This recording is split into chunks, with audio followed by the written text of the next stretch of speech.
debate. Now, what we always do at the beginnings of these debates is we have a little bit of a chat on stage to talk about how this topic came to be, why we're doing this one at this time, why it's actually phrased the way it is, and why we're, in this case, at the National Constitution Center. And for that reason, I'd like to invite two gentlemen to the stage. Nicholas Quinn Rosencrantz, he is professor of law at Georgetown. He's a director of the Rosencrantz Foundation, which initiated the Intelligence Squared U.S. debate series in 2006, and also Jeffrey Rosen. He is the president and chief executive officer of the National Constitution Center, and he's a professor at the George Washington University Law School. Let's please welcome them both to the stage. Oh, you were here already. Thank you so much. Have a seat. Thank you. So, Jeffrey, tell us, you do a lot of debates, but you bring us in from time to time, and it's a great honor to us to get a little focus. And for us, there's this focus on the fact that, as I was just explaining, we're really doing a constitutional debate. Well, first of all, I can't say how thrilled I am that IQ Squared is back at the National Constitution Center. Nick and I had the idea last year of creating a special series of debates that focus, as you said, John, not on political issues, but on constitutional issues. People disagree firmly about politics, but when it comes to the Constitution, we believe there are good arguments on both sides of the debates at the center of American politics, and people should educate themselves enough about those things to make up their own minds. So I was so excited by the first debate in our series.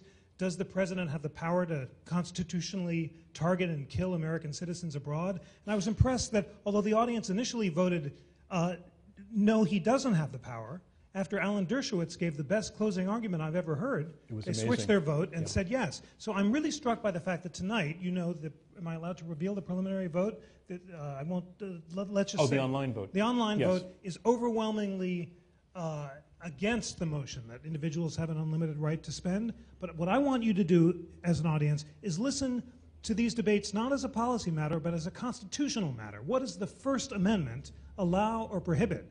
And you're going to hear two prominent civil libertarian liberals who believe that the First Amendment actually does not allow restrictions. So have an open mind, set aside your policy views, listen to the constitutional arguments, make up your own mind, and I cannot wait to hear the vote afterward. I am thrilled by this collaboration, and I'm so excited about tonight's debate. And Nick Rosencrantz, you actually contributed the language for this and worked on it quite specifically. And what's interesting is we're doing a debate in the fall in which you were enormously pithy. We're doing something on genetically modified food, and you said, well, let's have the motion be genetically modified food. 3 words. Tonight our motion is 15 words, the longest we've ever had.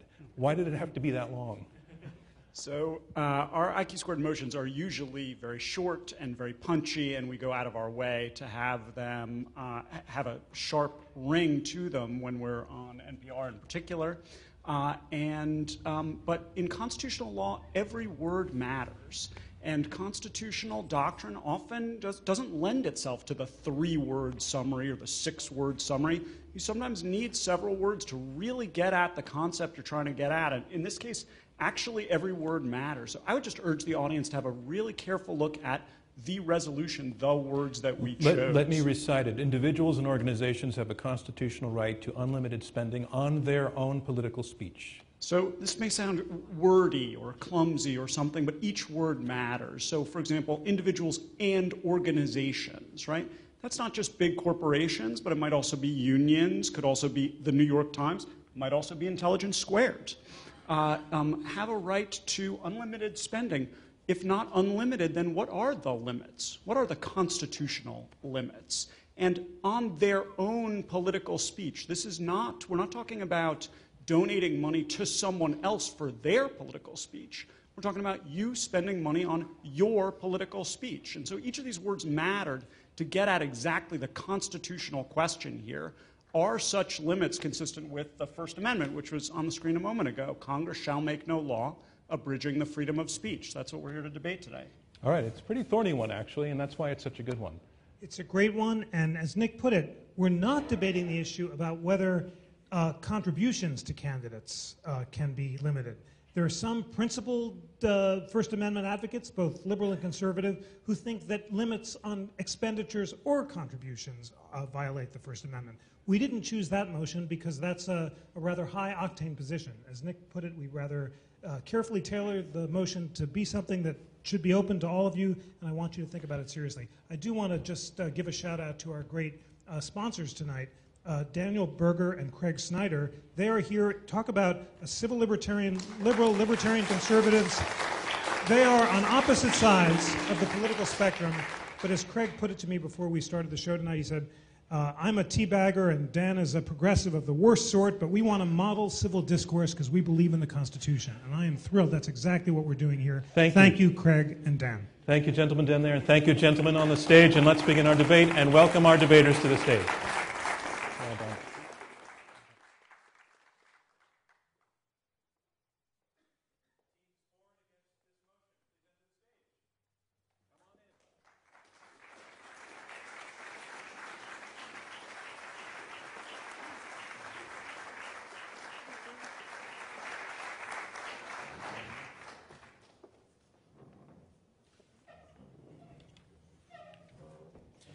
And I would just like to invite one more round of applause to the National Constitution Center for bringing us here. It's a pleasure to be here.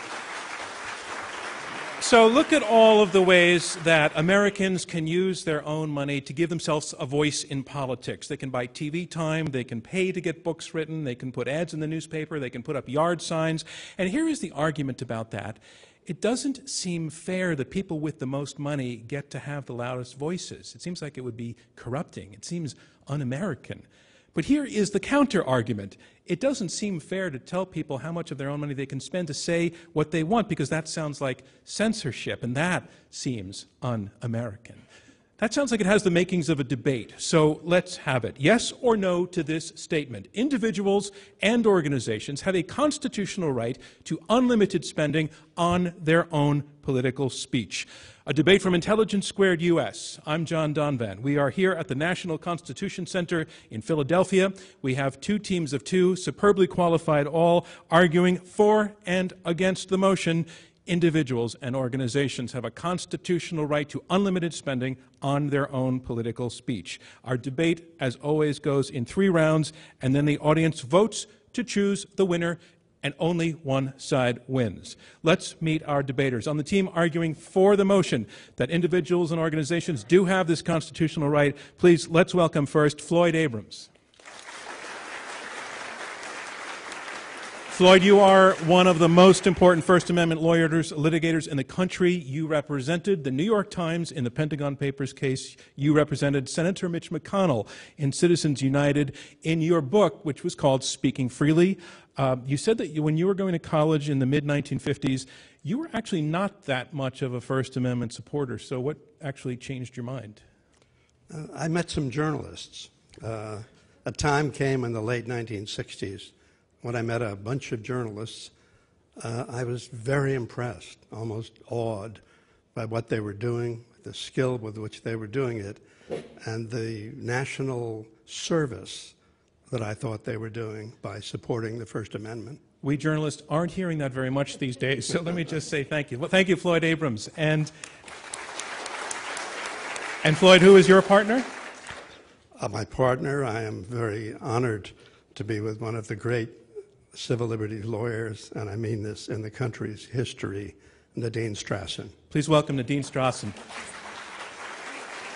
Nadine, you are also here to argue that individuals and organizations have a constitutional right to unlimited spending on their own speech. You are a professor of law at New York Law School, and you were president of the ACLU, the nation's largest, oldest civil liberties organization, for 18 years. First woman, youngest to ever hold that position.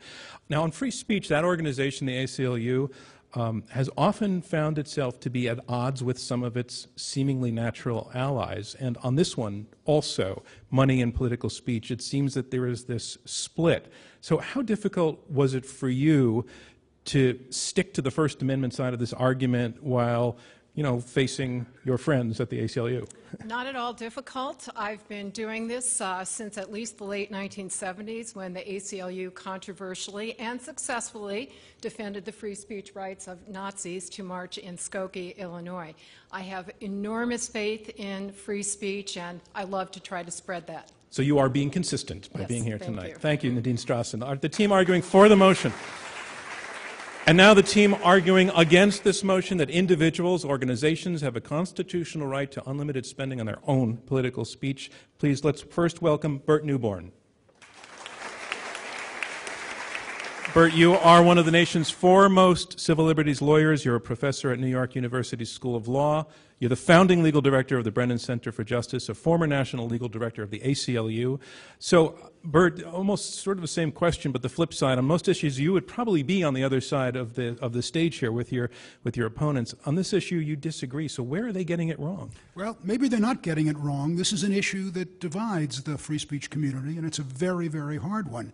Where I think they've gone wrong is that they're willing to tolerate the degree of inequality that uncontrolled spending brings into the democracy, and I think it destroys any notion of a truly egalitarian Which democracy. sounds like we're getting into your opening statement, so I'm going to stop you right there. Thanks very much, Bert Newborn. And Bert, your teammate is? Oh, my teammate is my colleague at Fordham Law School, Zephyr Teachout. Ladies and gentlemen, Zephyr Teachout. Zephyr, you are also arguing against the motion that individuals and organizations have this constitutional right to spend as much money as they want on speech, political speech. You're a professor of law at Fordham University. You were the first national director of the Sunlight Foundation. Before that, you've been dabbling in politics. You made a name for yourself as director of online organizing for Howard Dean's 2004 presidential bid. You're an academic, but you're dabbling in politics again. You are running against Andrew Cuomo for governor of New York in the Democratic ticket. What made you decide to get back into politics?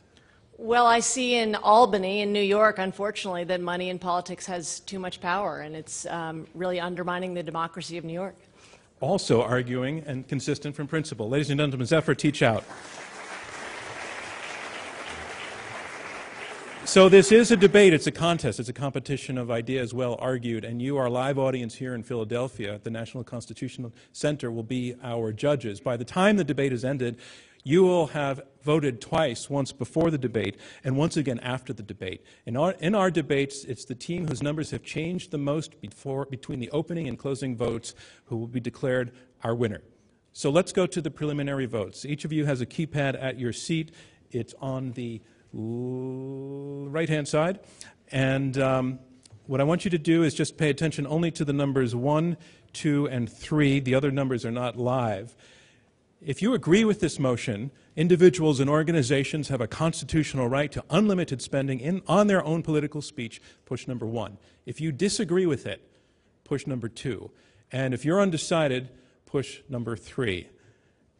And if you push the wrong button, just correct yourself. The system will lock in your last vote just before we lock out everything. And it looks like everybody, I have eye contact from everybody. So well done.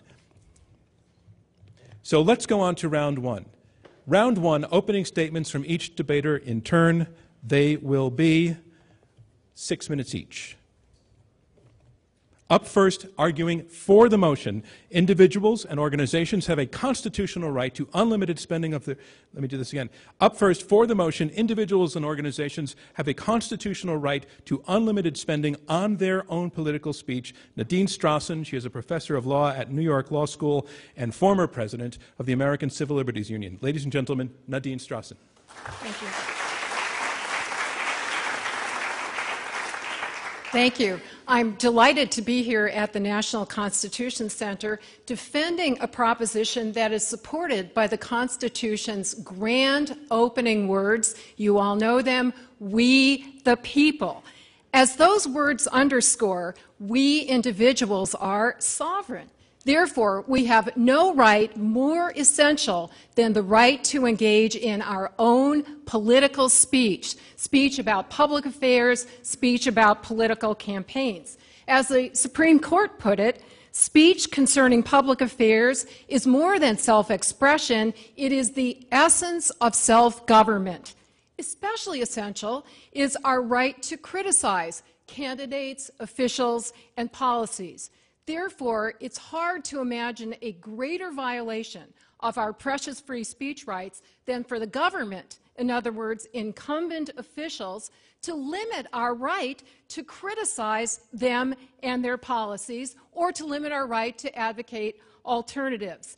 It's likewise anathema for government to limit our right to band together with other like-minded individuals to amplify our voices.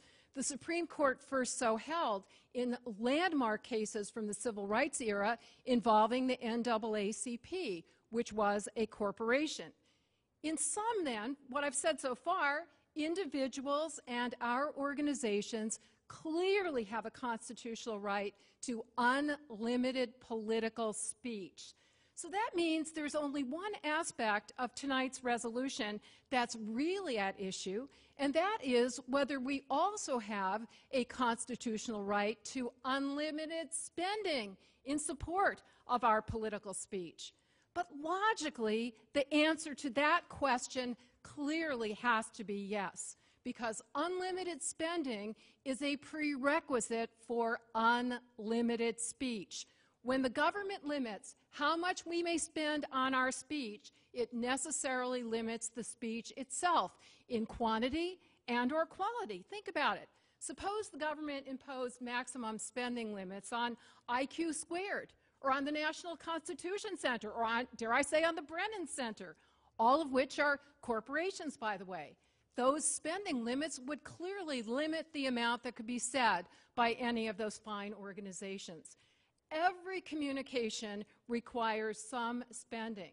And since costly TV ads are so important in election campaigns, you have to spend a lot to reach a critical mass of the voters. So for government to limit what we may spend on our own political speech, including our criticism and our dissent, is for the government to limit our criticism and dissent.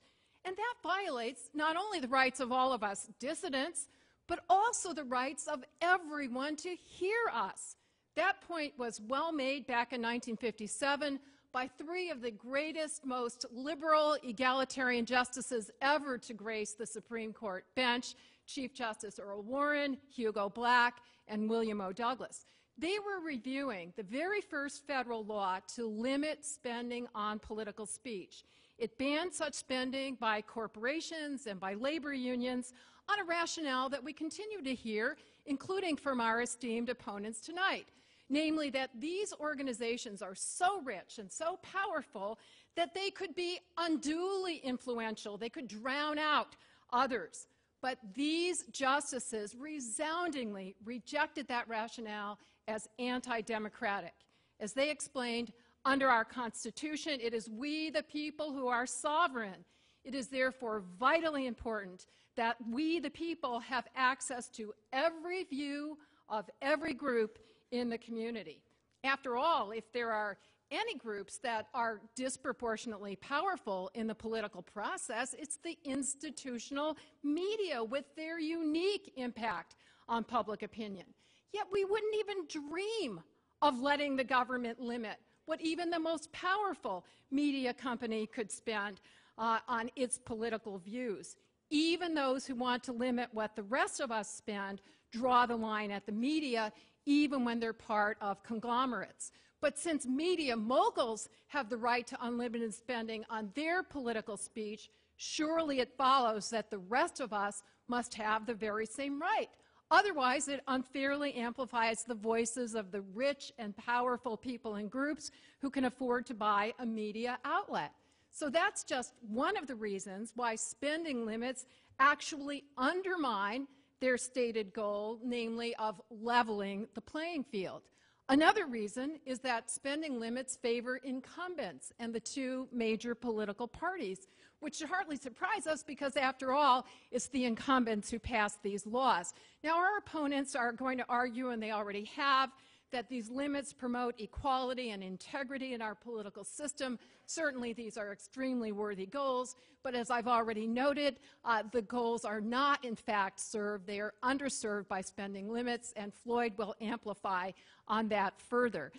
For these reasons, please vote yes on the motion for unlimited political speech and therefore the unlimited spending that facilitates it, and against government limits on what we, the people, may say and hear about it. Thank you, Nadine Strassen, who finished with 3 seconds to spare. That was masterful. Our motion is individuals and organizations have a constitutional right to unlimited spending on their own political speech. And here to debate against this motion, Burt Newborn. He is the Milholland Professor of Civil Liberties and the founding legal director of the Brennan Center for Justice at New York University School of Law. Ladies and gentlemen, Burt Newborn.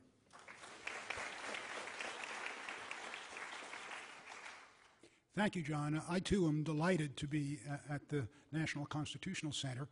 I, too, care about we the people. I like to think I care about we all the people, not just the people that have enough money to be able to engage in the kind of speech that occurs when you have utterly unlimited amounts of spending. We can't consider this in a vacuum. We have to look at facts.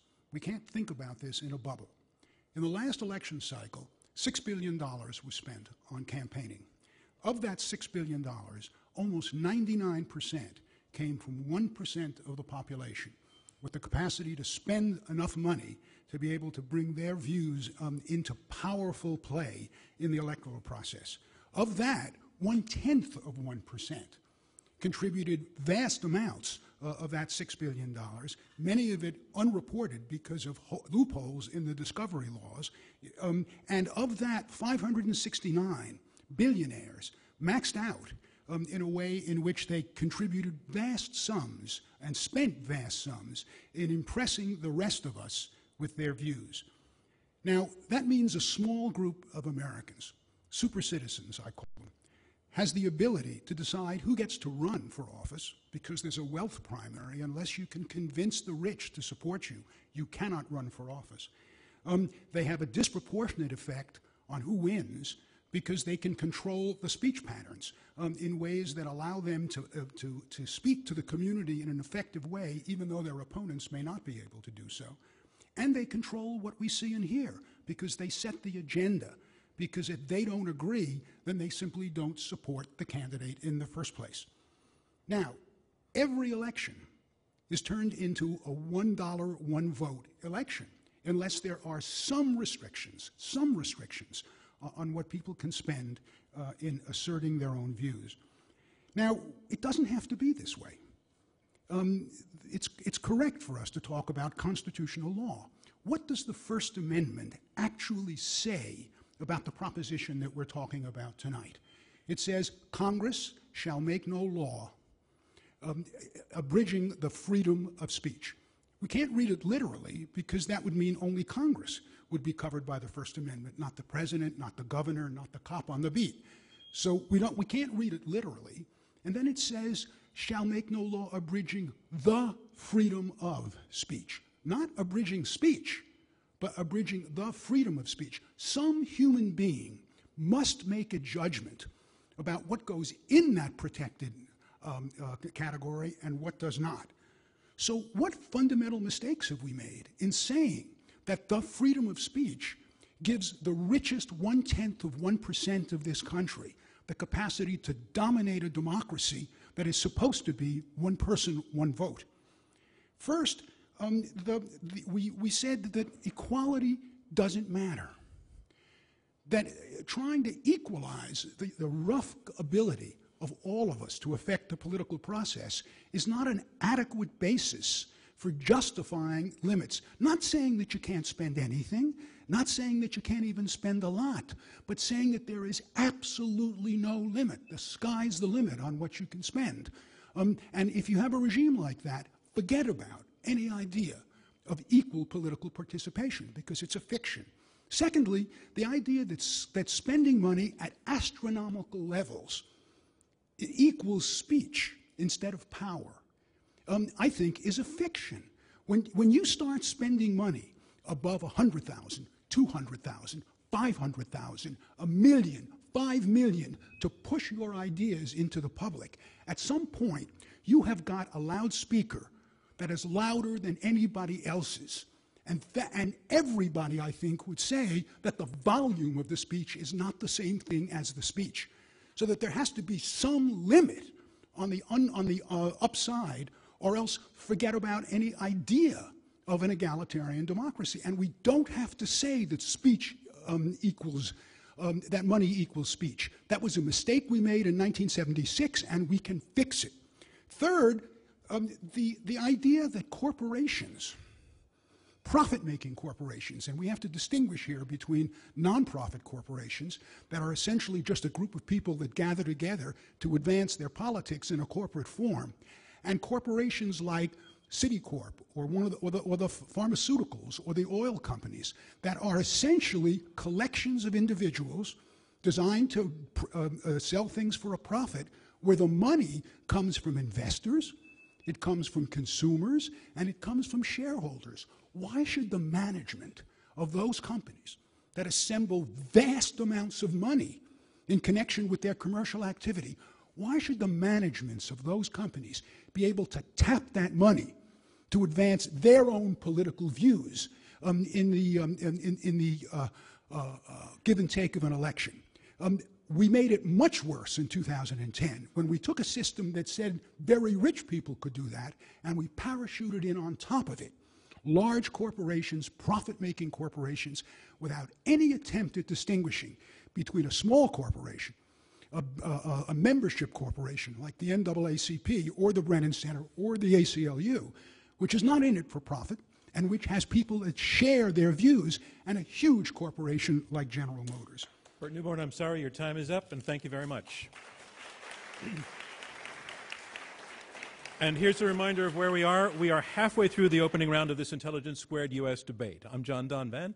We have 4 debaters, 2 teams of 2, fighting it out over this motion: individuals and organizations have a constitutional right to unlimited spending on their own political speech. You have heard the first 2 debaters, and now on to the third. At the lectern, Floyd Abrams. He is a partner at Cahill, Gordon, and Reindel, and he represented Senator Mitch McConnell in Citizens United versus Federal Election Commission. Ladies and gentlemen, Floyd Abrams.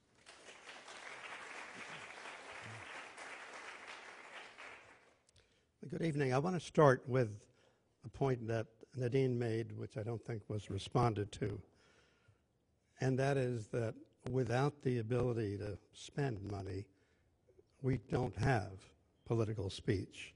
At least we don't have enough political speech to have a chance to win most elections. Look around this room. Imagine that this was not the National Constitution Center, but a political hall. But otherwise, just the same, with all you people here. We couldn't have this event. We couldn't have a debate without paying for the lights, the microphones, the cameras, everything in the room. There are people here, I want to assure you, not the speakers, who are being paid for being here tonight.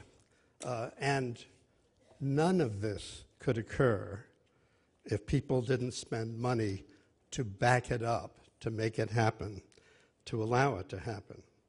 Now, Bert talked about, he used the phrase about one man, one vote. We have never, ever lived in a system of one speech, one person, or limited speech per person. We don't say that. We wouldn't imagine saying that to our newspapers or our media entities, however large they are. If you were to take Bert's point literally, you would say it is impossible. We cannot persist in the notion that Rupert Murdoch can have all the money and power he has, or that the Philadelphia Inquirer could have all the power that at least it once had in Philadelphia, and that it certainly does to a significant degree today. It's perfectly true to say that people with money have more influence and power than people who don't. That's the way of the world. How do we deal with that? We can deal with equality as best we can as a public. We can have laws, some of them we have already. We can have better laws about people being able to vote instead of closing polls early in the day. We can limit the money if that's what we're after. We can have higher taxes. I'm not advocating anything today. I'm just saying it doesn't violate the First Amendment to have a wealth tax. It doesn't violate the First Amendment to crack down on banks. It doesn't violate the First Amendment to have tougher antitrust laws. It does violate the First Amendment to limit speech. And that is what the negative side of this proposition necessarily is urging on you. Indeed, Bert did it. He is always straightforward. He was straightforward tonight. What is the argument? Too few people have too much power. And therefore, what? They should not be allowed to speak as much as their money might allow, or to put it differently, because they have more money and are prepared to spend it on political speech, our Congress, the very people who, as Nadine pointed out, have the most direct personal interest in passing legislation which will keep them in power, that the Congress can pass constitutional legislation limiting the amount of their speech. The Supreme Court put it very well in 1976 in the Buckley case referred to by Bert. I want to read you one line. The court said, "The concept that the government may restrict the speech of some elements in our society in order to enhance the relative voice of others is wholly foreign to the First Amendment." That's what the court said. That's what the law is right now.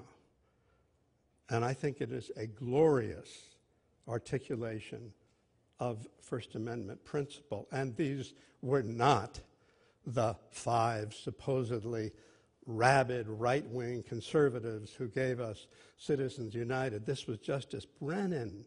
This was Justice Thurgood Marshall. This was Justice Potter Stewart, 3 of the most stalwart defenders of the First Amendment in our history. And what they were saying is, you can deal with problems in a lot of ways. You can deal with the equality problem in lots of ways. But the one way you can't deal with it is by shutting up the voices of others or limiting the voices of others. Wholly foreign to the First Amendment.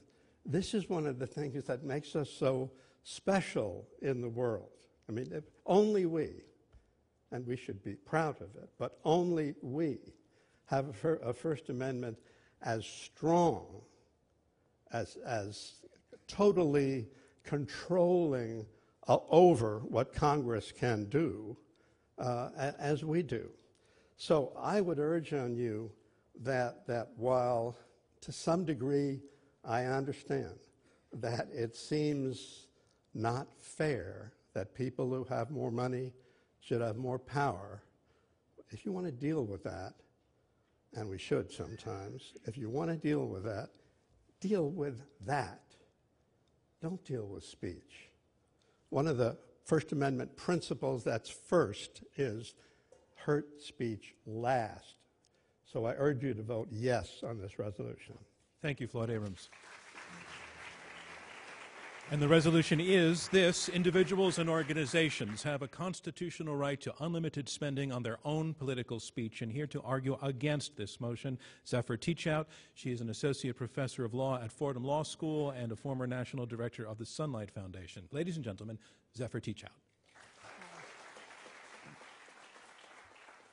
Thank you so much. I want to point out, first of all, that my worthy opponents both relied heavily on arguments about limiting the press from speaking. That's an interesting debate, but that is not the debate we are having tonight. There is a separate clause in the Constitution, a freedom of the press clause, which is put in there to protect specially particular kinds of institutions that play particular roles in our democracy. What I do think we are debating is we're having a debate about reality and we're having a debate about history. Both of my opponents very persuasively argue, but I would argue they mostly argue from abstraction. Bert started his argument talking about money and how it actually influences politics.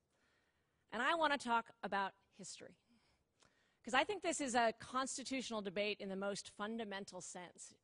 It's about who we are, how we want to constitute ourselves, and what our most fundamental principles are. So instead of starting with the text of the First Amendment, sort of separated from its own purpose and principles, I want to return to the Constitutional Convention across the street 230 years ago and look at the core purposes of the Constitution itself, because only once we really understand the Constitution and what it is for and what it was for can we understand the place of the First Amendment in it. I've spent a lot of time reading the transcripts of the debates at the Constitutional Convention. And I'll tell you, there's one fear.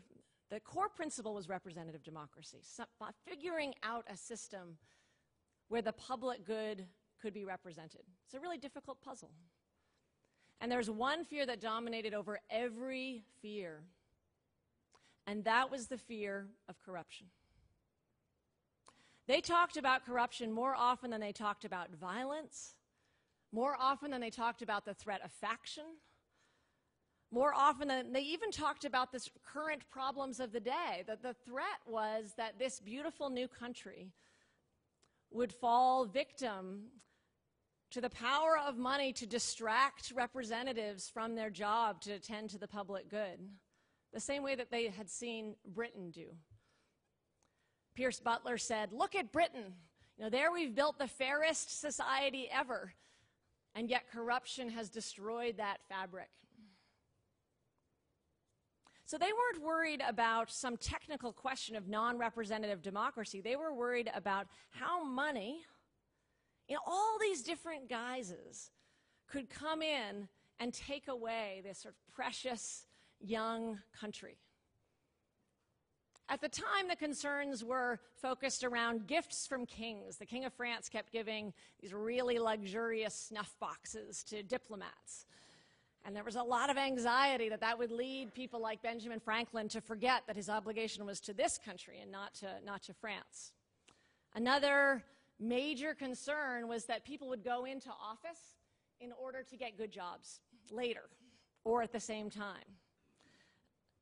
Butler also said, "A man takes a seat to get an office for himself or his friends. This is the source from which flows venality and corruption." If you look at the Constitution, there's not just the First Amendment when it comes to money in politics. There's dozens of clauses, and each of these clauses is communicating that what the founders cared about was protecting against this thing, which is the danger to all republics. So when Alexander Hamilton was asked, "What were you doing at the convention?" he said, "Our job was to protect against, but to create every practicable obstacle against corruption." And Mason said, "If we do not provide against corruption, we will soon be at an end." For the next 200 years in this country, courts understood that protecting against corruption was one of the core jobs of law itself. And so you would never see a lobbying case. Lobbying was illegal in this country for a long time. A lobbying case or a money in politics case without a serious investigation of whether the laws at issue or the structures at issue might lead representatives to forget their obligations to the public and instead serve other masters. 200 years after 1776 and 1976, you saw courts starting to forget that. I'm not going to go into the full history here, but my objection to the proposition is not what's in it, it's what's not in it. You can't talk about the First Amendment without also talking about why it's there and without also talking about the ways in which it might lead to money taking over this extremely precious and rare thing, which is representative democracy. So starting in 1976, the character of money in politics has gradually dwindled and become smaller and smaller in all our court cases, until recently in Citizens United and McCutcheon versus FEC, where the great tradition of the First Amendment is weighed against basically a corruption which the justices call the same as bribery law instead of the old corruption that our founders understood. So I urge you to reject this proposition because so much is at stake, representative democracy itself. Thank you, Zephyr Teachout. Your time is up. And that concludes round one of this Intelligence Squared U.S. debate, where our motion is individuals and organizations have a constitutional right to unlimited spending on their own political speech. Keep in mind how you voted at the beginning of the evening. Again, we're going to have you vote immediately after all of the arguments, and it's the team whose numbers have changed the most in percentage point terms who will be declared our winner. Now we go on to round two, and round two is where the debaters address one another directly and take questions from me and from you in the audience. We have in this second round two teams of two debating this motion. Individuals and organizations have a constitutional right to unlimited spending on their own political speech. You've heard the arguments for this motion from Floyd Abrams and Nadine Strassen.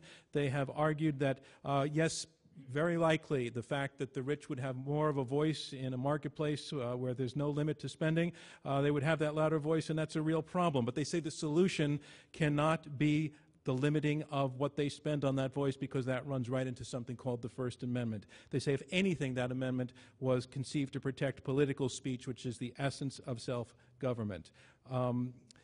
This team arguing against the motion, Bert Newborn and Zephyr Teachout, they are saying that there can and should be limits on spending for speech in politics, because they are arguing that spending is more than just speech, it's actually action, it's the accumulation of power, and that this has consequences, particularly when the source of that power, the source of that money are large corporations driven by their own profits. They also make a philosophical argument that whatever the text of the First Amendment may say, that there are values that fight corruption embedded in the Constitution's history and its own philosophy, and that those also have standing in this debate. I want to go to the team that is arguing against the motion. You're arguing in other words, you're arguing for the government being able to limit speech, to limit the spending on speech. And as I said, your opponents are saying the First Amendment is your problem on this argument. And your response to this is what? Is it that the First Amendment is not a problem to this argument, that the First Amendment is irrelevant, or is it that it's a problem that can be worked with? Bert Newborn. Well, the First Amendment is the central thing we have to think about. It is the text that the Constitution has that gives us the answer. But the answer is not self-evident in the First Amendment. It's not as though God spoke from the mountaintop, and we know that the First Amendment says that unlimited spending is protected under the First Amendment. The text itself doesn't say so. Our history for 200 years doesn't say so. The Constitutional Convention doesn't say so.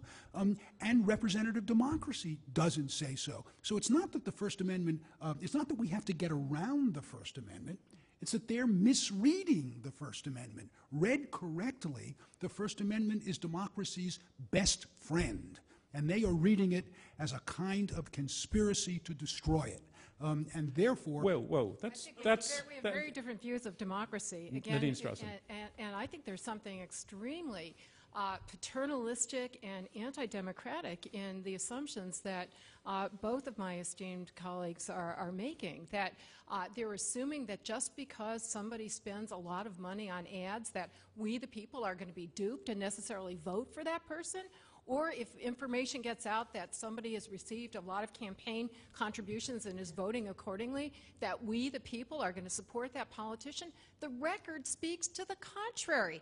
Look at Eric Cantor, Exhibit A, very recently vastly outspent his unknown opponent, was supported by all of the big corporate interests, and yet that money was drowned out by the local grassroots Nadine, people. you're acting the pragmatics of what your opponents are saying, but they're also making the point that the text doesn't actually protect spending. The text talks about Congress shall make no law abridging the freedom of speech. The Supreme Court consistently and correctly has said that any measure that abridges, i.e. cuts back on speech, makes it more difficult and burdensome to engage in speech, is an abridgment. If you are told that you cannot spend as much money as you would like to speak as much and effectively as you would like, that clearly is an abridgment. Zephyr Teachout, that's a coherent and logical argument. Yeah, no, and I want to be just very precise about the way in which we imagine political reform working.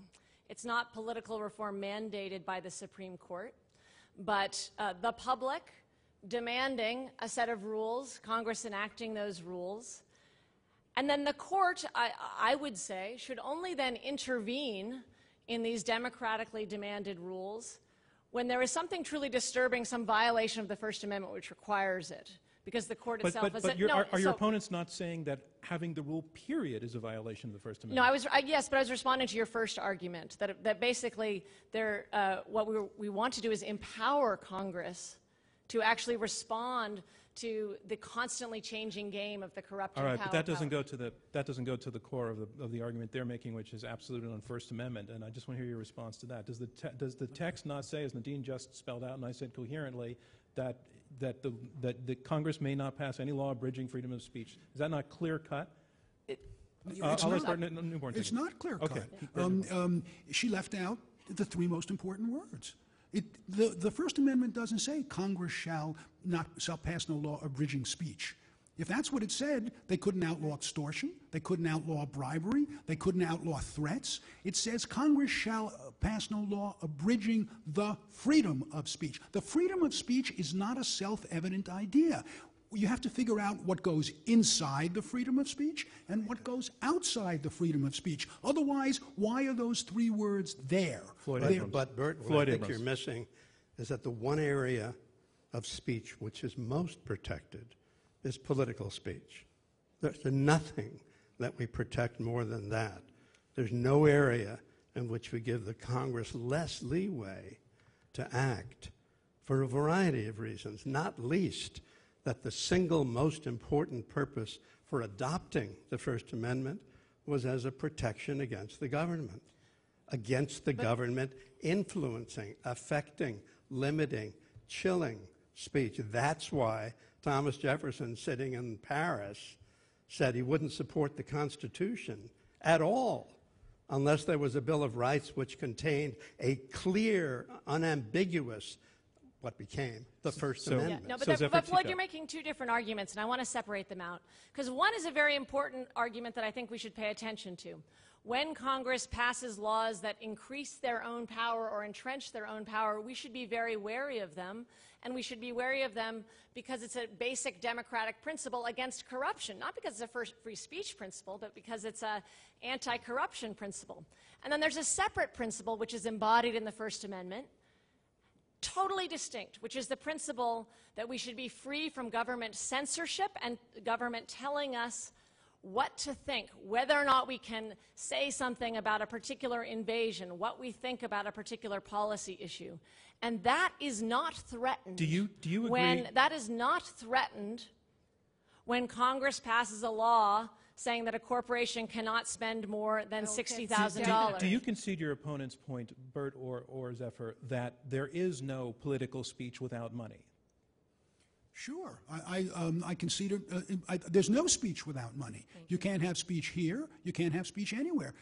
It costs money to run a democracy. The question is, since it costs money to run a democracy, are we going to essentially say that the people with the money get to control the democracy, or are we going to try to pass laws that say, look, we have to figure out how to fund this thing, but the way we don't want to fund it is to let the top 1/10 of 1% of the population have a disproportionate say in what democracy is like. They don't have a disproportionate say, Bert. In all of the recent elections, including the post-Citizens United elections, when everybody was forecasting that big money, especially corporate money, would drown out all voices, even the New York Times had to eat its own words and say these elections have been a landslide loss for big money. We, the people, are not such dupes. That's what democracy is about. Nadine, and I also have to make this point because Bert suggested that you have to choose between equality principles, which I hold as dear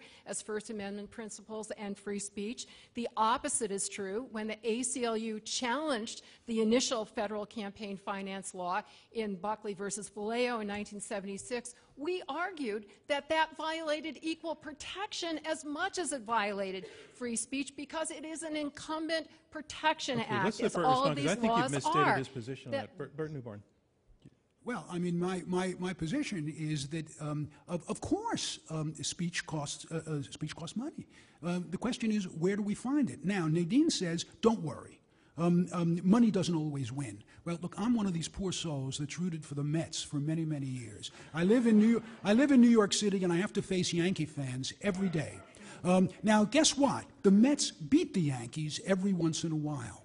But over time, the team with the most money to buy the best players wins the series. Why don't you get an owner who spends some money? Well, that's true. But that's true in politics. Yeah. The team with the most money wins, and the rich win in this country because they control the democracy. Bert, that is the worst. Floyd Abrams.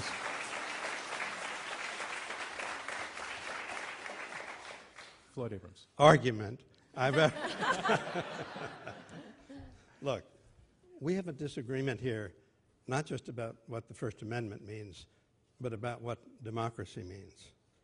To me, there is nothing more inconsistent with the notion of democracy than stifling speech, period. When a government comes in and says, either you can't say that or you can't say it too often because it's going to have too much of an effect, and we're telling you, we, the government, the Congress, we're telling you we're not going to allow that, and it's in your interest. It's really pro-democratic that we're doing that. You'll like it. That's why we have a First Amendment. But Floyd, let me take to the point that your opponents made in their opening statement, that spending is not just speech, it's actually action. And it's the accrual of power, it's the imposition of views, and that these have consequences. And that it's doing, not just talking. And that therefore, I'm taking it, the point being, this overleaps just the issue of the First Amendment. It's not just talking, but speech is never just talking. Speech has impact. Speech is dangerous. A lot of speech does harm. I mean, we live in a country that protects what? Pornography, that protects Nazi speech.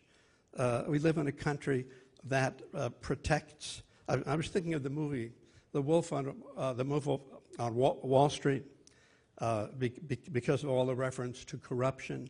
No one in this country would imagine saying that, you know, a movie that makes corruption look pretty good and drugs rather attractive can be banned because of its pro-corruption in some way.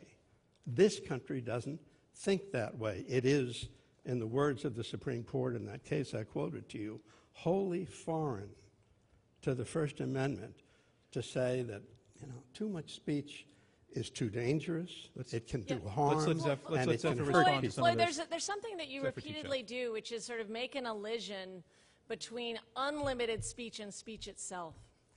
And if you go back to the founding era and the first 200 years of this country, there is a great support for actually defining rules and limits, like you need a 7-year residency before you can run for certain offices. You can't have elections without districts, but that doesn't mean you need unlimited districts. Is that in the First Amendment? Zephyr, who figures out then what the limits are for some rich guy or a company or a union? The key is the people. And Floyd talks about the government as if the government is some alien other, as opposed to one of the most extraordinary places in world history where we have figured out in our fumbling way, but pretty well, how to have the government actually represent the will of the people. Can you hold on for just 1 second? Because I'm going to bring it right back to you, but I just want to have you say your 2 sentences because I heard you whisper. Oh, sorry. The government is the other. Okay. It is accountable to us, and we have to hold it accountable by being able to have unlimited criticism. Okay. I'm stopping you there because this was only an insert in Zephyr's point, so I'm going to let you continue. Yeah, I don't want to limit the kinds of criticism. I want to empower the public, the people, to say, we need certain kinds of rules about bribery. We have them. And those rules about bribery implicate speech, but they're important rules. And one of those rules about bribery, the Founding Fathers would have thought of all our campaign finance laws as anti-bribery laws. That's how Teddy Roosevelt talked about them.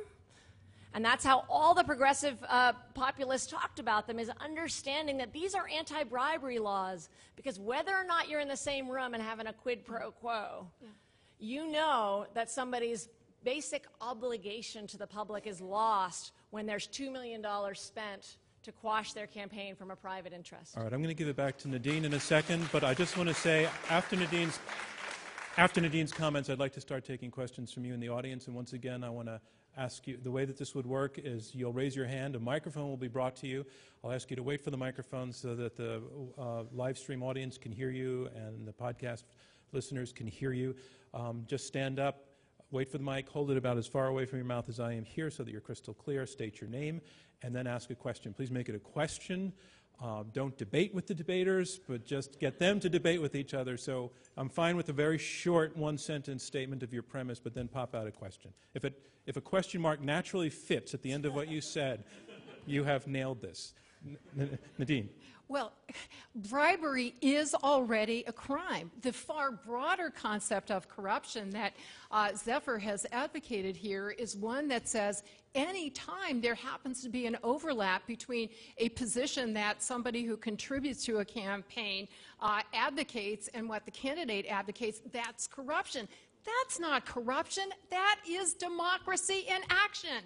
We spend money in support of candidates or issues because we agree with the positions they have already taken.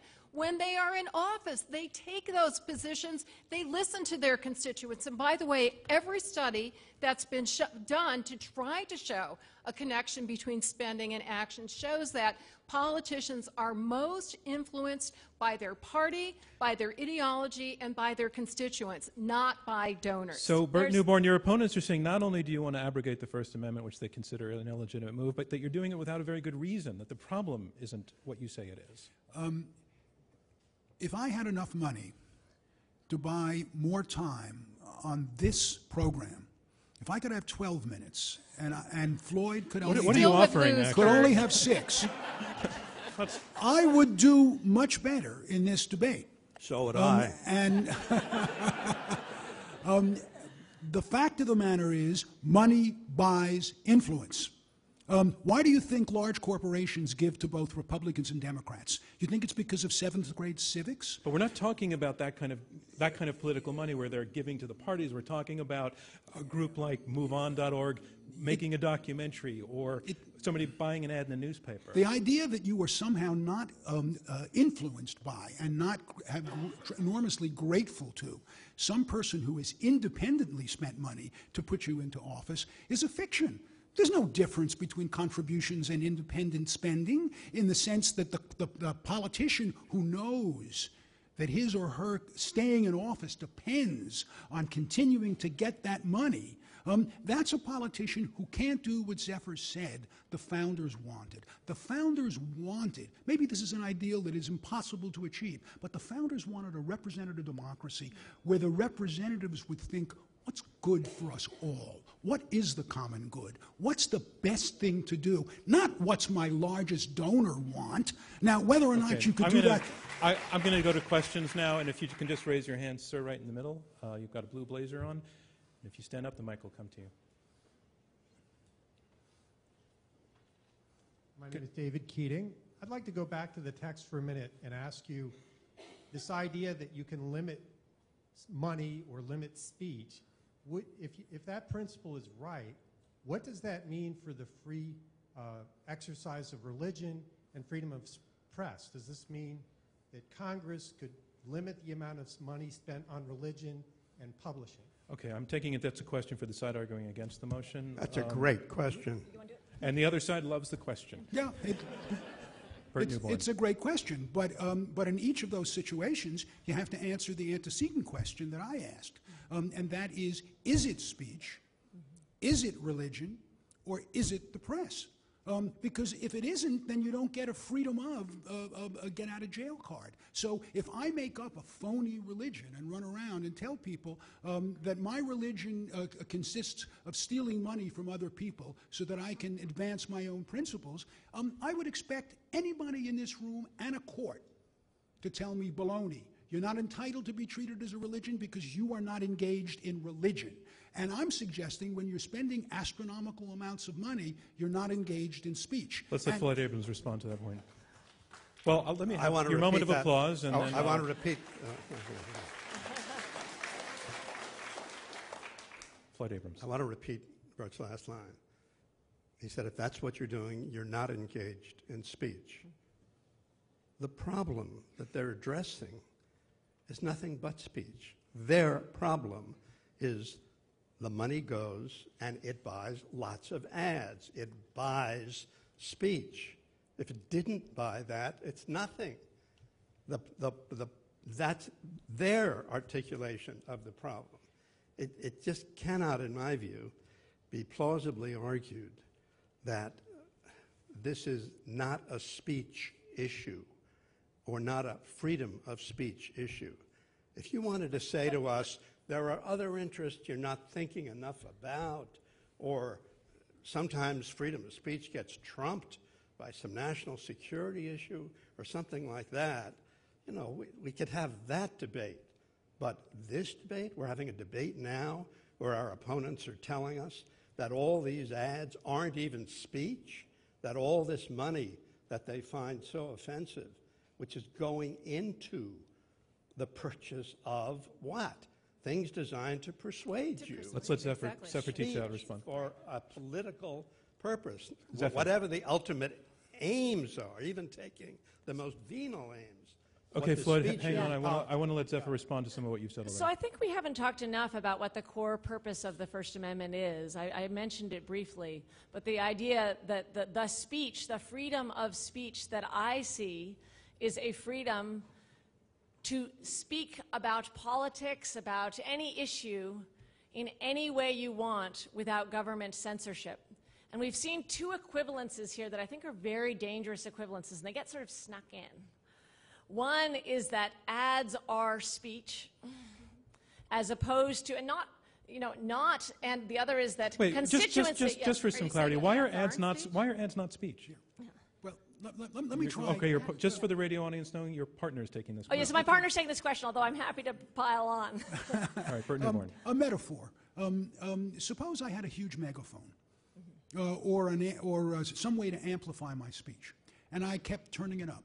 And I kept turning it up, and it kept getting louder, and it kept getting louder. At some point, although I was technically involved in speech, I would be involved in an exercise of power. And so what I'm saying is that at some point, spending morphs into power when it is so high that what you're doing is repeating it over and over and over. Right. That's All right, hold it. Bert, you've made that point twice, and I took it once to your opponents, but the fact that you've come back a second time tells me you're not satisfied with the answer, and Nadine is ready to go with it. It's not Nadine a fair Strassman. analogy, because then that's why I reject this drowning out metaphor that's often used by my opponents here, because it is true that if I shouted really loud, then maybe you wouldn't literally be able to hear them. That is literally a drowning out. But to amplify speech by spending more money so that it reaches more people, or that it's more effectively created and is more persuasive, does not drown out anybody else's speech. Moreover, it does not translate mechanically but the argument they're making is so radical. I want to talk about how radical this is, because it is against what constitutional lawyers thought for the first 200 years of this country. And that they recognized the importance of protecting the ability to speak one's conscience did not extend to the ability to spend unlimited money. These are separate ideas. And if we equate them, we really equate them at our peril. And it is very similar to the equation that you just heard Nadina talk about, but Zephyr, which is saying wait, that Zephyr, just a reality check on the point that Nadine was making about there's a point where you can shout louder than anybody else. Is it just not self-evident that if one point of view has millions of dollars behind it, putting ads on television, I know you don't call those speech, that does in fact drown out the other side? Wait, no. Oh, I'm arguing. That was meant for you. Yes. Sorry, that was meant for you. We enthusiastically endorse that. Yeah, I mean, that's never happened before. I've stepped through the mirror. That could Nadine. only literally be true in what I assume is a hypothetical situation, that somebody literally bought up every single minute of TV time so the other person didn't have a chance So to would that respond. not be a Oh, problem? by the way, Metaphors. every study shows and elections show that these ads reach a point of diminishing returns. You know, how often do you turn off the TV or hang up on the robocalls? Yeah. So there is a diminishing marginal return from extra expenditures. And that's why they Smart spend it, enough 'cause they know it not doesn't to be work. Persuaded just because somebody is advertising more and more. Let me go to another question. And by the way, that last question was superb in how it stimulated continuing debate. Sir, right down, you have a card you're looking at. Were you raising your hand? Yeah, it's you. And if you can stand up, please, too. I actually have a question for both sides. Would I be able to pose? No, just pick one. Pick Okay, the best. then. Maybe I'm misinterpreting Nadine's point, but what about speech that isn't dissent? I feel like you were kind of implying that what is applicable is only dissent towards the government.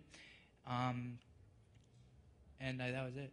Okay. Well, by definition, any political speech is going to be dissenting from either from one candidate or another candidate, from one policy or another policy, right? You are, even if ostensibly, let's say I'm arguing in favor of the Supreme Court decisions protecting free speech, that is to disagree with those who take an opposite position, members of Congress who pass campaign limits on campaign spending. So every opportunity to comment on a government policy, by definition, involves the right to dissent. I just want to also point out what I continue to see happening, because I keep saying this is a debate about reality and talking about the kinds of realities that we see. And I think it was explicitly in the most recent Supreme Court decision a debate about reality. The majority used the word reality a lot, and the dissent was talking about what's really happening.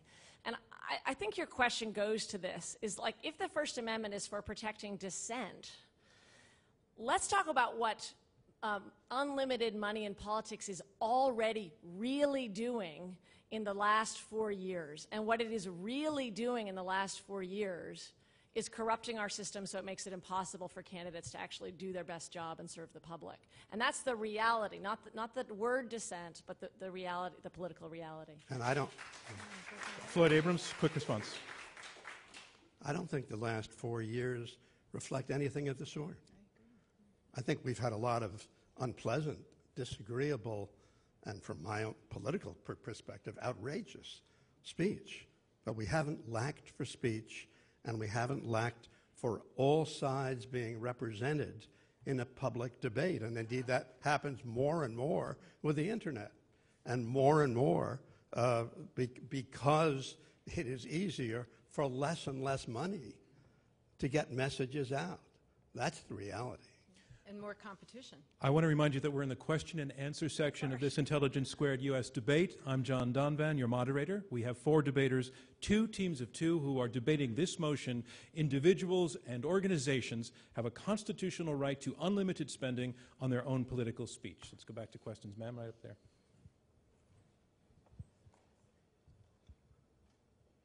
Isn't it true that no right, even a constitutional right, is absolute? Why would speech be different? Not even true. There is no right to shout fire in a crowded theater, so therefore, why wouldn't limitations on spending, even if speech be reasonable, with a showing of a compelling interest? Ma'am, do you think that that's what you hear this side arguing, that the right to unlimited spending on your political speech is absolute? Do you think that's what you're hearing them say? There's first of all... Wait, what was your answer to that? No, I want to know if you think that's what their claim is. Yes. Yes. Yeah? Okay. Okay. It's mine too. And I want to see are you in fact making that argument, that it is absolute and there are no exceptions, there is no crime, fire in a theater? And first of all, there is a right to shout fire in a theater if the theater is on fire. You want people to shout it. And by paraphrasing that, the way 99% of people do wrongly, you miss the central point which answers your question, which is that only if the speech in that case is false and therefore leads to a harm, directly leads to a harm that can't be averted any other way, then and only then may you restrict speech as a last resort. So if we could show that there was some harm that is definitely going to occur and can only be averted by restricting speech, then we can do so. That is exactly why we can have laws against bribery, even though bribery is committed through speech, laws against extortion. But there has, with all the trials, there is no evidence that there is undue influence that causes this enormous harm that is posited. It's all speculative. That's why the Supreme Court has talked about the appearance of corruption. Nadine, let's let Bert Newborn respond to your point. So let me tell you the two harms, Nadine. The first harm is the destruction of political equality. The fact that we all know we live in a country now where it is a sham to say that we have a fundamental egalitarian democracy. We have a plutocracy that's run by the rich, and that harm seeps into every piece of our democratic fiber, including the alienation that turns people off from democracy and keeps people from voting in the first place. And the second harm is corruption.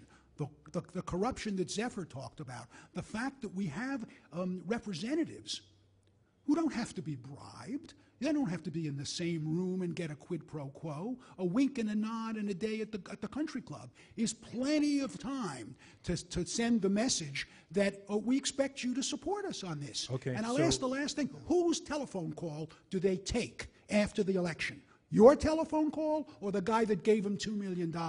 That's the corruption. All right. So Nadine, you got a direct response to your challenge. Tell us what the harms are that would justify curbing this right. And you got two answers there.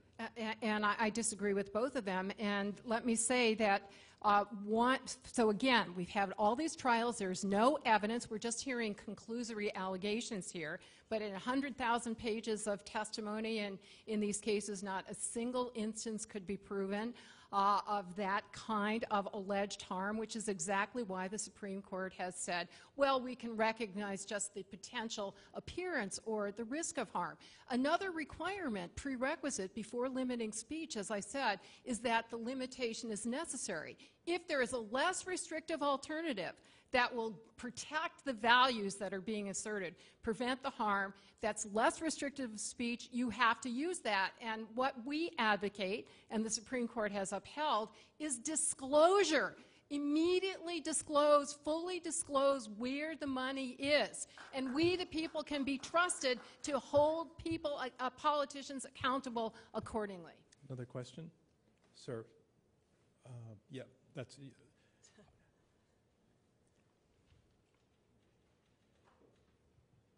Thank you. My name is Theodore Simon, and I'm happy to say, which will be evident by the question, I'm a Philadelphia lawyer. And my question goes to the way you frame the question, which is individuals and organizations have a constitutional right to unlimited spending on their own political speech. And whether you reframe it, or whether, to this side, I guess to the right side of you, would it be any different if it was framed that for-profit corporations, that's for-profit corporations, because you've only alluded to organizations, but for-profit corporations have a constitutional right to unlimited spending on their own political speech, but more particularly for their own candidate and campaign spending? I'm sorry, I thought you were addressing it to us. It is addressed to you. Right. I'm just questioning whether anybody here was eliminating for-profit in their understanding of this motion. I'm fine with the question, but I'm just surprised that you felt the conversation was going in that direction. But Floyd Abrams, why don't you take it? Yeah. There is evidence about what happens with respect to for-profits. First, I would say our answer would be the same, just as it would be the same if legislation were adopted, as this would have, barring Citizens United itself, conservative organization, from putting on a movie denouncing Hillary Clinton when she was running for president, because it took some for-profit corporate money. So that blends together.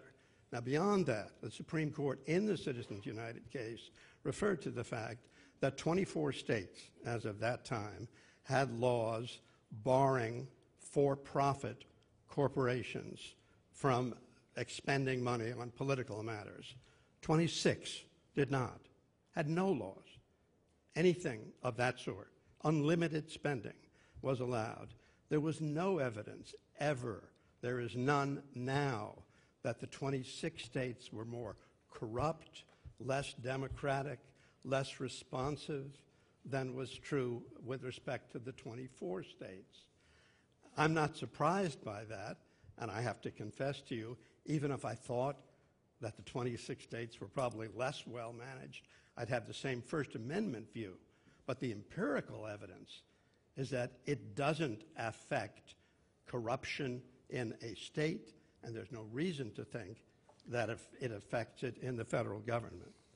Zephyr, let's let Zephyr Teachout respond to that, because corruption has been your theme on this one. Yeah, no, I would. I also took some issue with the framing of the question, and actually Floyd alluded to this. He said I might take a different stance if I saw that there was another value that was outweighed. So I would maybe frame it, do the people through their representative electives have the power to protect against corruption in ways that don't then infringe upon the core right to dissent and express one's views, or something else? That I do think these framing questions matter a great deal. I understood the question to cover for-profit as well, and to be framed in a way to be for-profit, non-profit, and individual. Well, and it also covers not-for-profit, because I think I heard Bert trying to carve that out, and I don't have a problem with not-for-profit speaking. Well, that's what I'm saying. You tried to carve it out of the restrictions, and yet the laws haven't done so. Well, we're not debating whether the statutes were well drafted. We're debating a proposition. Let me answer. Just for the point, would unions also be? Unions would be covered too, of course. Yeah. Corporations have no souls. The First Amendment is about protecting human dignity. It is an obscenity to take one of the sublime protections in human history and turn it into an instrumental protection for managers of these corporations to use other people's money to advance their own views. There is absolutely no basis for thinking that a corporation can speak, can pray, can marry, can adopt, can do the things that a human being does, because what we care about is protecting souls in the First Amendment. Bert. I've spent most of my life representing large corporations with enormous power, called the New York Times, and called CBS, and called NPR. I could represent this entity. This is a corporation here. Our hosts here are corporations. The National Constitution Center is a corporation, and it doesn't have blood, and it doesn't have a soul. Stop. Floyd, you're the best. We have time for one more question. Yeah. Let's bring it down here.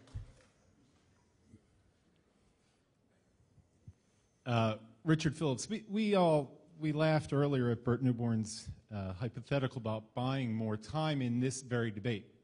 But I didn't hear a direct response, and I think it's worth asking.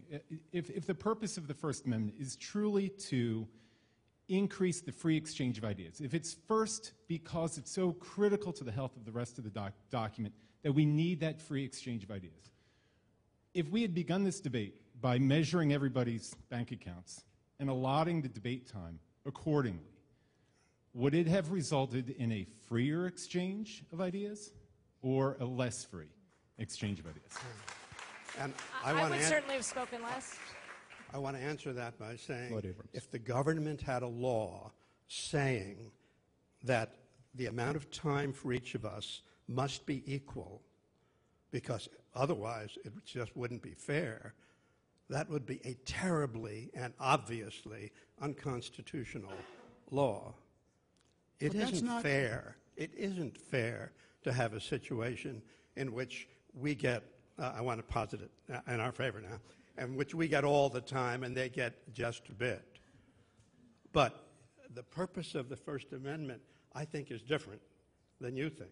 One of the results of the First Amendment is more things are said, hopefully more people get educated, but we don't limit the First Amendment if people don't get educated or if less is said. The First Amendment is designed to protect us first from the Congress, the entity that they think should pass laws limiting speech.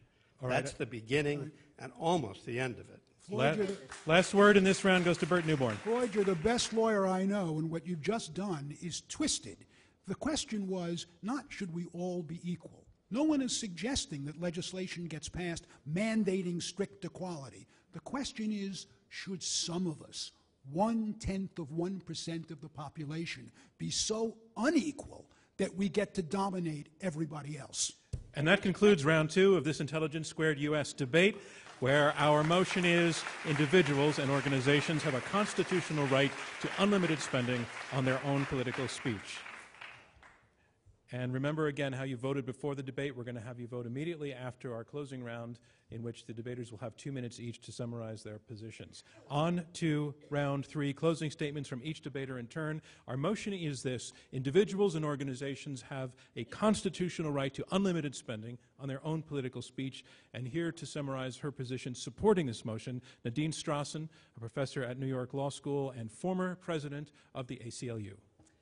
Tonight's debate ultimately turns on the following question: how much faith do we have in our democratic, egalitarian ideals?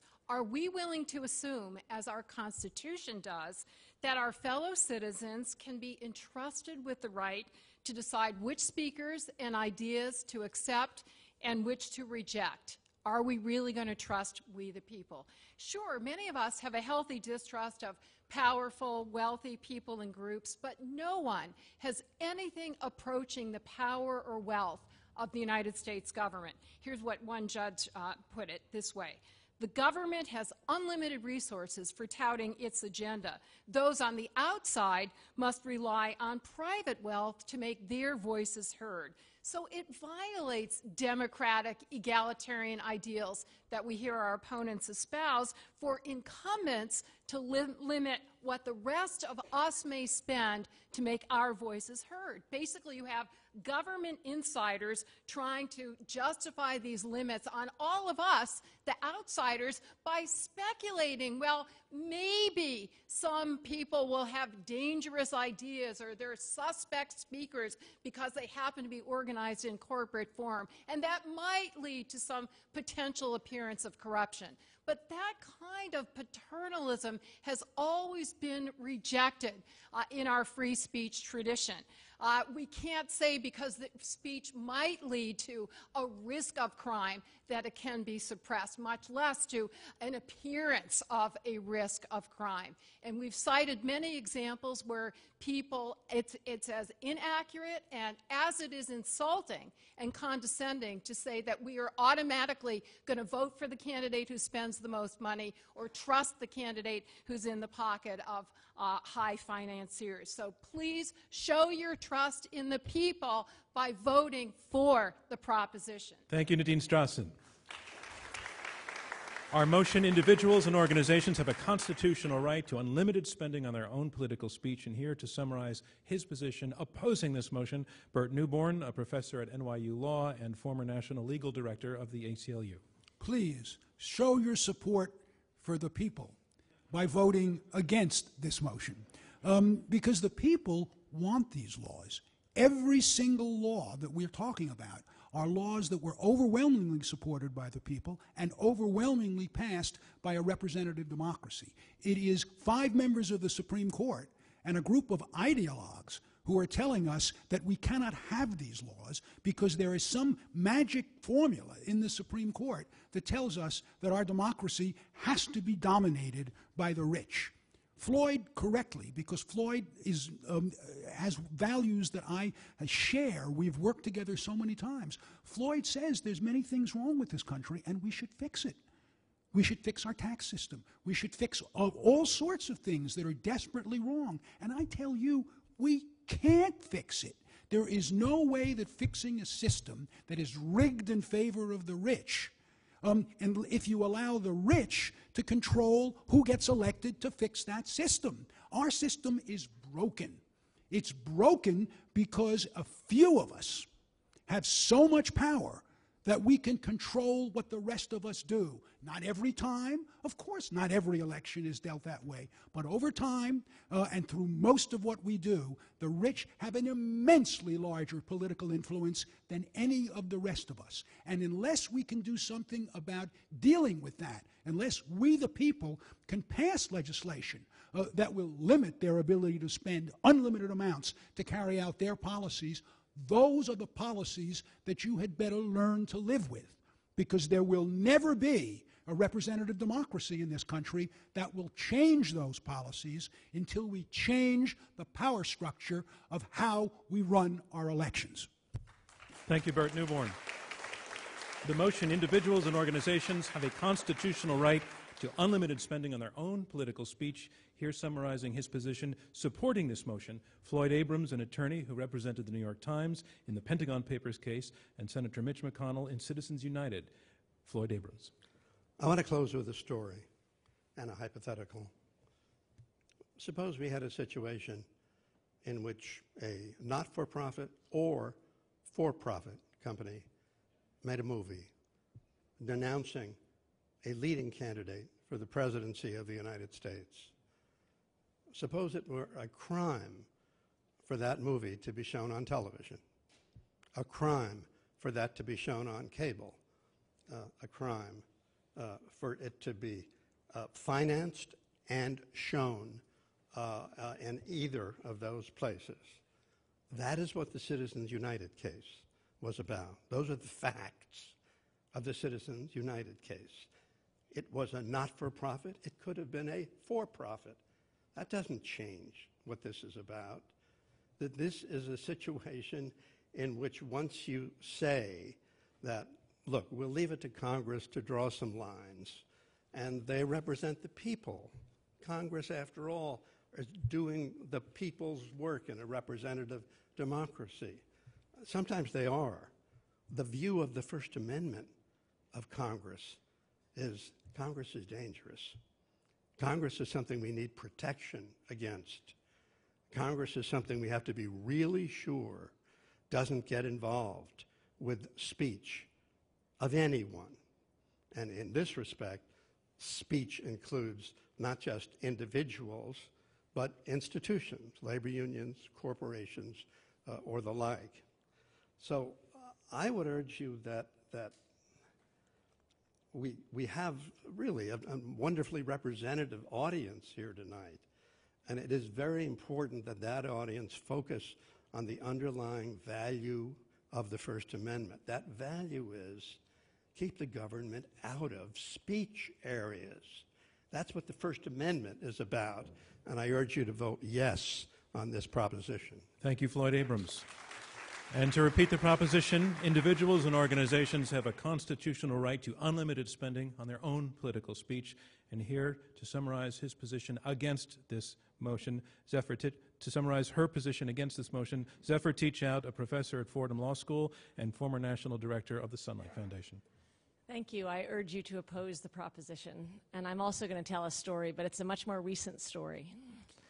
I started running for governor in New York on the Democratic Party line about 2 months ago. And so I'm sitting in my office, and I have a staff of 6. And some of our job is getting on the ballot, and some of our job is me fundraising, and some of our job is talking to the press. But there's something that we talk about a lot. I was excited to hear you mention antitrust. I happen to care a lot about taking on the monopolies in our current system. So I am actively opposing the Comcast merger. So because it is 2014 and not 1973, what we talk about is what the risk in my opposing that Comcast merger means because of the potential millions of dollars that could be spent against my campaign, defaming me, telling all kinds of barely true things about me. So we sit in fear while we talk about that. And because it is not 1972, I'm not Jack Kennedy, I have to worry about these things. I have to think about what is it that I could say that the Koch brothers could spend unlimited money on. I'd like to think it's not influencing me, but I will tell you it is hard for it not to influence you.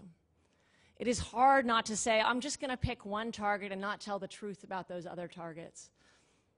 Because you can feel the potential power of those incredibly wealthy interests wanting to spend money to keep me quiet.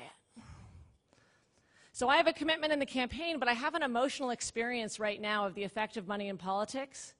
And that's the thing the founders talked about, is how do we make our representatives care about the public? And if we don't figure out the right relationship between money and power, we are moving towards an oligarchy, not a democracy, and that is the most unconstitutional thing we could move towards. Thank you, Zephyr Teachout. And that concludes our closing statements. And now it's time to see which side you, our live audience here in Philadelphia, feels has argued the best. We're going to ask you again.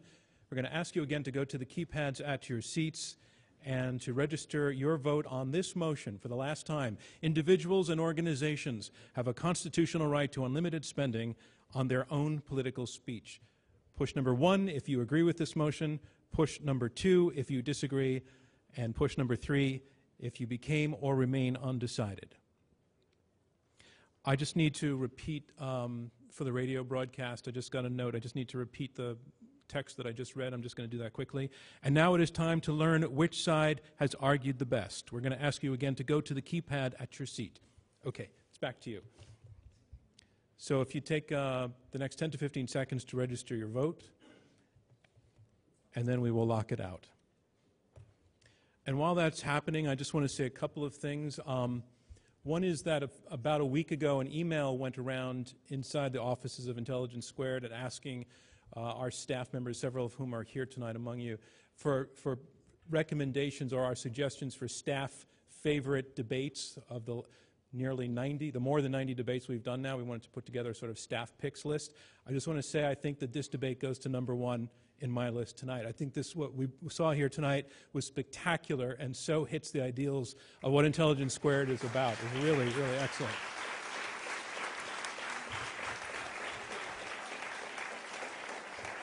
It was respectful and it was intelligent, and it took the issue seriously. It took you as members of the audience seriously, and I also want to say that it's never happened before that every question from the audience was good. So I'm going to have to talk to the crowd back in New York about this, but thank you for everybody who asked a question. I also want to say that we would love it if you would tweet about this. Our hashtag is SpeechDebate. Our handles are at IQ2US and at ConstitutionCTR. That's for Center. Thank you also to Jeffrey Rosen and the National Constitution Center for inviting us here today. And some further thanks, because this program was supported by the Daniel Berger Esquire Programming Fund and the Snyder Foundation for the National Constitution Center. Our thank you to them as well, please. If you can get up to New York, it's a short train ride. Our regularly scheduled fall season starts at the Kaufman Center on September 9th. We'll be briefly announcing all of our fall lineup topics soon, but here's a sneak peek at some of what we're looking at debating. Right now we're working with these motions: embrace the Common Core, Iraq is not worth saving, income inequality impairs the American dream of upward mobility, legalize assisted suicide, and the one we mentioned before, genetically modify food. Tickets will be available through our website, www.iq2us.org, and if you can't join our live audience, there are other ways, as we've talked about. You can watch us live stream on our website or on Fora.tv, and you can listen to the debates on NPR stations, which in Philadelphia, as you know, is WHYY 90.9 FM, and we have a mailing list. All of this you can get to by finding us on Twitter and on our Facebook. And we also actually welcome your feedback and topic ideas, and some of the debates that we're putting up in the fall actually came from members of the audience, and we're getting great ideas from all of you. Thank you all for coming, and now I think it's time to announce the final results. Okay, so it's all in. You've voted twice, and remember, the team whose numbers have changed the most between the first and the last vote will be declared our winners. Our motion is this: individuals and organizations have a constitutional right to unlimited spending on their own political speech. Before the debate, 33% of you agreed with this, 49% were against, 18% were undecided. Those are the opening results. You voted again. Now it's the team whose numbers have changed the most in the second vote. Let's look at the second vote. The team arguing for the motion in the second vote, 33%. They went from 33% straight across. They picked up no percentage points. 0 is the number to beat. The team arguing against the motion, their first vote 49%, second vote 65%. They pulled up 16 percentage points. That's enough to make them a winner. The team arguing against the motion declared our winner. The motion defeated was this: individuals and organizations have a constitutional right to unlimited spending on their own political speech. Our congratulations to that side. Thank you from me, John Donvan, and Intelligence Squared US. We'll see you next time.